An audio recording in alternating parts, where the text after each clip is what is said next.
topic for today is really around partnerships. Really excited to bring Nancy in today because she's sort of a Jedi in collaboration and partnerships and has had a really inspiring career in both the private and public sectors. Nancy, can you just share a little bit more about how your work has formed your viewpoint on relationships and the case studies that we're going to talk through today? You know, it's uncomfortable to tell the stories of how you grow up sometimes, but growing up, you know, poor kid from the hood, drug addicted father, mother hustling. The mother was a beast, building the first AIDS hospice in Philadelphia in 1982 for Black and brown gay men. So all those things kind of informed the way I saw the world. So picture me growing up a young budding radical feminist in a Puerto Rican evangelical church in the hood. That's a mess. However, it teaches you the gifts of code switching. It teaches you the gifts of knowing when to fight and when to stand down, when to speak up, and how to kind of craft a narrative that can be heard by many. But you know, how you tell the story matters. So I came into the work not knowing then that what I was bringing with me was this lens on equity, whether it was gender, racial, and there was a lot of different ways, economic. I'm looking at equity all the time because I was looking at the places that, the systems that weren't working. So I jokingly called myself a builder in my bio, which that's the only way I could describe what I do. The idea was, how do you build systems that work for young people? And I came in through education, basically because I wanted to blow up the education system and build one that served a kid like me, because it didn't at all. I succeeded despite the system, not because of it. Like, those are the systems I was trying to break open. So I think part of the story of how I got to where I got to was, how do you change systems? How do you build better ones? And so landed me in everything from policy work. How do I fight for kids that are coming back from incarceration or some type of adjudication? So how do you build that next system? So that's what I do.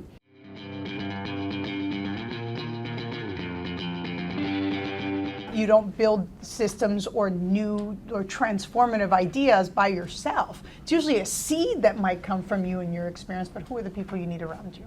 But it takes an entire team of people to think about how we tell this story to the world in a way that it sticks and in the way that it pushes for some kind of change. And then how do you build the relationships with the kind of people that you need that can help move a part of the system you're trying to build? So I think I go through my life, I call myself a people collector. You know, and there are people that you meet for a season, but then there are people like, you know, there's something here, and we won't figure it out today, but somewhere down the line we find out we worked together. Again, you don't know. So you treat people in a way that brings you to an accord around an idea. Whether or not you get to work together in that moment doesn't really matter. Do you understand where you stand? Do you understand what that person's kind of talent is? And then how do you keep them front of mind? And how do you make every interaction non-transactional? When you're trying to change the world, you see every opportunity as an opportunity to build what you're trying to do. So you don't want to waste a moment of connecting with someone because they could give you what you need.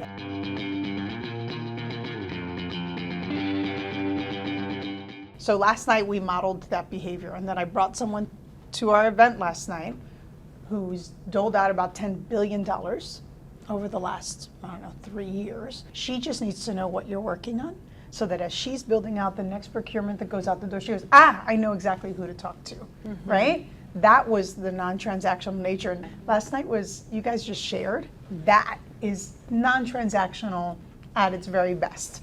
Understand that even your best idea gets built with the right folks around you, and you may not know who they are right now. I think it's so easy to feel a scarcity mindset. Oh, so absolutely. you meet somebody and immediately you go to kind of funding. And this is something that I experience a lot in kind of a funding seat. And when you're able to take the time to understand what you said, what is that shared vision, kind of what are we both trying to work toward, there's a recognition that there might be other tools beyond that. And so like it may be ultimately funding, but let's think about some of the other things that you can kind of think through, ask for, brainstorm together, whether that's connection to others, a shared voice, convening in the space. And I think that that's part of what you're getting at too. No, that's exactly right. I mean, and I think funding should be the last thing.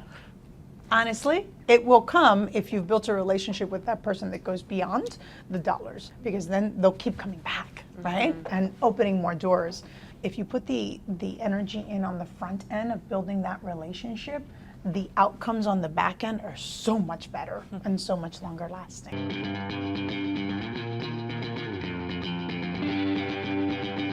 The the advisory was an interesting moment, right, in time. Pandemic had shut us down. Those of us on the outside that knew how to read the tea leaves, we knew what was coming, flowing out of here. So those of us that kind of had lived through this type of upheaval before, maybe not in this form, knew some crazy stuff was coming our way. Just around that time, I had a conversation with the Surgeon General and his team about joining. I literally had been spending my time at the border trying to reconnect children who were separated from parents. I come in from one of those flights exhausted, and I get this crazy call, and I'm like, I'm not going back in the government. There's no way I'm going back in the government. And they're like, but what do you want to work on? This is a big moment. What do you want to work on? And I said, look, what's about to come our way is this big body of work, and I'm scared. It's a tsunami coming at us of mental health issues. They're like, then come work on that. And the Surgeon General was honest about it. And he's like, this is going to be hard, but this is something we want to work on, and I have a vision. So first you need someone who's got some vision about what the it is. The other part was walking into a team of people who were all equally committed to understanding that we're trying to create something that's not been done before. Hugely important. You may not agree on how to get it done. No matter how brilliant and committed people are, you're going to hit those struggles, but at least the big vision was there. But then the other parts became, okay, what kind of decisions do we need to make? We're in a polarized society. Here's where the decision making and your own experiences become important. So how did we make it something that nobody could fight against?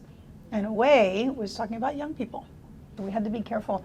And I don't care how old, racist, curmudgeonly you are, you will never be caught on record saying you don't want kids to be okay. It was an easy entree to think about it. So strategic decision number one, how do we position this? Is it pleasing to hear? Is it easy to repeat? And is it exciting enough to kind of go fight for? Is it pleasing to hear? Sure, everybody wants to help a kid. Who's going to say no to that? That's the pleasing to hear part. We're about to roll it out, and Omicron starts to shut things down again. So we now have a finished product. We are ready to go, and we're about to see the world shut down again. So we made a decision to go way across the country and launch in Los Angeles. Because it is the place where storytelling gets done for the rest of us, we had a bunch of storytellers. We met with writers. We met with content creators. And we managed to get on every major news outlet, media outlet for one day. But we went with a message that was pleasing to hear, easy enough to repeat, and for parents in particular, exciting enough to get behind because they're worried. We wanted to get this narrative into the national discourse, and the best way to do it, how do we get to people's homes? How do we change minds and hearts? How do we make it part of their everyday news? Sometimes a non-traditional route to share your message.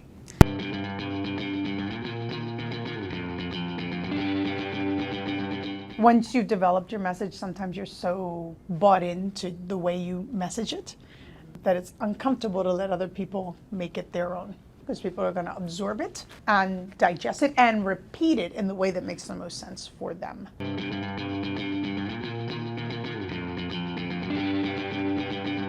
How did you make sure that you could create a product that was applicable for everybody in this country, but that still held the young Nancys of the world, where everybody could see themselves, including kids who often are not represented in those types of national reports?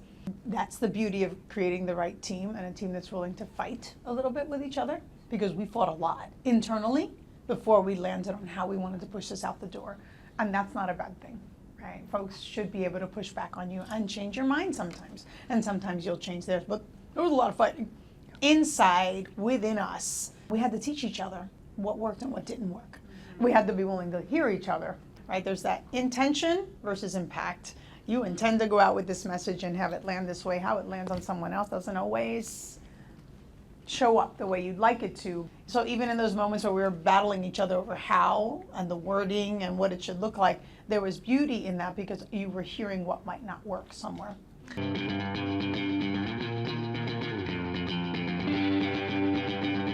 Funders are necessary. They are your partners. They are many times the reason you can do the work. However, philanthropy is an interesting place.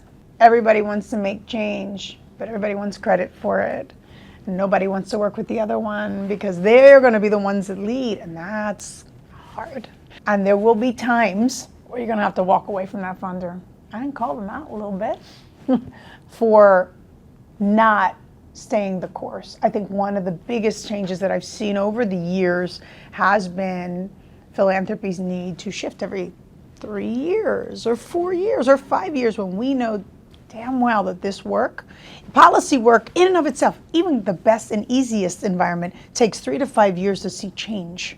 So if you're funding me year to year, you're not giving me anything to work with. It's really pushing on philanthropy to be a little bit more conscious about the strains that they're causing on the folks that are trying to do the work. And then the other part of it is knowing when to walk away from a funder and then go after the ones that you know will give you the space to grow and own the work, because they shouldn't be owning the work. Part of what needs to happen is a gentle calling out of that stuff, but that's why you need to have those relationships, building them, even if they can't give you dollars, because they will change in the next 3 years, and all of a sudden, you become the one, right? So you want to be top of mind. How do you keep those relationships going? Philanthropy is a tough spot. Philanthropy is so slow to move things, and they give you a check for $150,000 and expect you to change the world, jump through hoops, all these things. Not sustainable. There'll be times you need to walk away, and that sounds really scary. Have that group of people you can trust to share that information with. I struggle and I push hard on philanthropy going beyond this funding year to year and really thinking of the multi-year approach, because we know even in the best situations, 3 to 5 years is the minimum that it takes to see change. If you're not giving me dollars and not thinking about this for the next decade, you're killing me. Have the conversations, be as non-transactional as you can be, but have that core group of people you can come back to and say, I'm freaking out about something here and I need some help, right? And so you have to have that safe space.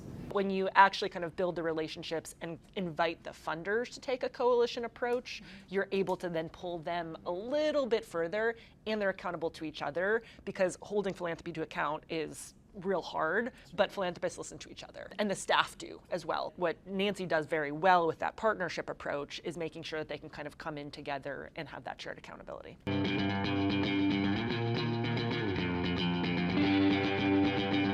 So many times we're packaging things so it's easy enough for people to digest, right? And sometimes you just got to stand in it, and it's not pretty and it's ugly. But if you're doing good work and you are focused on kind of getting that big thing done, the one thing that you have that other people will not have is that A, lived experience, and B, commitment to that issue, whatever that is. And that can disarm people pretty quickly. Music, art, deliver a message. Sometimes our words cannot. Understand the power of delivering that message. Kids' number one way to self-soothe, if you look at the data from different sources, they tell you the same thing. Their first line of defense is music when they're feeling a certain way. That tells you something about how to reach people. And so you have to pay attention to those things. So what you cannot say in word, can you say it in some other way, in an image, in a sound, in a something that pierces that wall to get to the emotion where everybody can say, yeah, I felt that. I know that and I felt that. Thank you guys, and thank you for a great evening.